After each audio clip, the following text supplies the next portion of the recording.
উত্তর দিনাজপুর জেলার করণদিঘি থানার রসাখোয়া ১ নম্বর গ্রাম পঞ্চায়েতের বেতনা মালিপাড়া রাজ্য সড়কে ছোট 4 চাকার গাড়ি ও মোটরসাইকেল সহ টোটো সংঘর্ষে গুরুতর আহত 3 জন। আহতদের নাম দীপা দাস, শেফালি দাস, গাড়ি চালক ফাকির আলম সহ মোটরসাইকেল চালক। ঘটনাস্থলে পৌঁছায় রসাখোয়া ফাঁড়ি পুলিশ। স্থানীয় বাসিন্দারা আহতদের উদ্ধার করে রায়গঞ্জ সুপার স্পেশালিটি হাসপাতালে চিকিৎসার জন্য পাঠায়।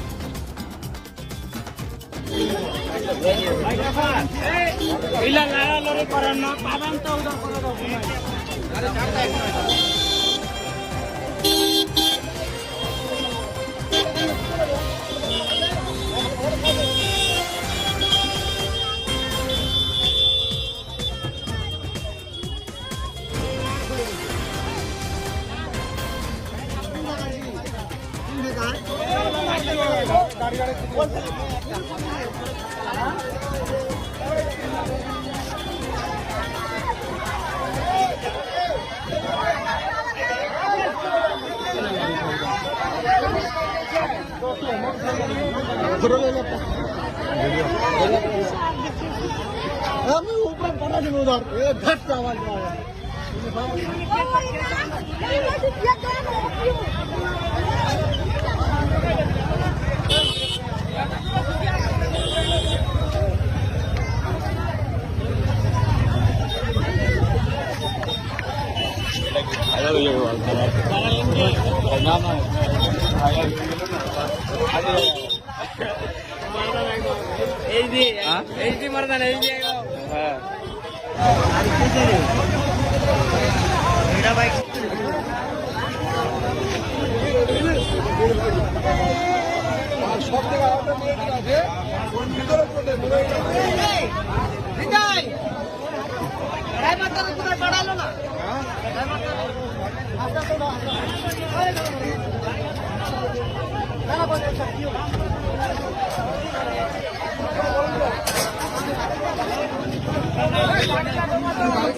শাকির আলম।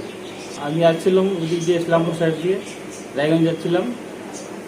ওই সাইডে টোটো এদিকে যাচ্ছিল, টোটো আর মোটরসাইকেল। ওর টোটোকে ওভারটেক করে দিয়ে আমাকে ঢুকে দিয়েছে মোটরসাইকেল। তারপরে আমাদের টোটোটাকে যাই লেগে গেল গাড়িটা। সোলপুরা দিকে 1.5 কিলোমিটার এদিকে দক্ষিণ সাইডে। আমি লোক ছিল টোটোতে, 5 কিলো টোটোতে, বাইকে ছিল লোক। কে স্কুলের সাথে ওরা ওই যাচ্ছিল উত্তর সাইডে, ওই সোলপুরা সাইডে যাচ্ছিল। আমি আসছিলাম রায়গঞ্জ সাইডে। আমি বলতে পারবো না, আমি বলতে পারবো না।